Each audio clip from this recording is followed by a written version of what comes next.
আসছে সামাদ ভাই কোনাপাড়া থেকে। এই যে প্রথম টপে রুই লাগাইছে সামাদ ভাই। এই যে সামাদ ভাই প্রথম টপে মাছ হয়েছিল সেই কারণে। আর মাছের সাইজ কি খারাপ? না না, সাইজ ভালো। এই মাছের সাইজ কি খারাপ? না না, মাছের সাইজ খারাপ না। এই যে মাছ বড় আছে, এর চেয়ে বড় আছে মাছ, সব এরকম না, আরো বড় আছে। এই যে আপনার এই টোপ দাও হচ্ছে এখন, আবার দাও সামনে দাও, বাতাস টান দাও টান দাও টান দাও। এই যে টোপ দেওয়া হচ্ছে দেখুন, ব্যাস রা হয়ে যাবে। এই যে টোপটা দেওয়া হচ্ছে কোনাপাড়া কোনাপাড়া।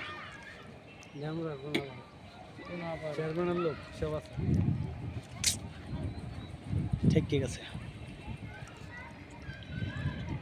আর ডিম লাগবে, ভাতা পাতলা ডিম, ওই যে শুধু ডিম খেলবি, শুধু ডিম, বুঝো না, কোনো রুটি মুটি আনবি না।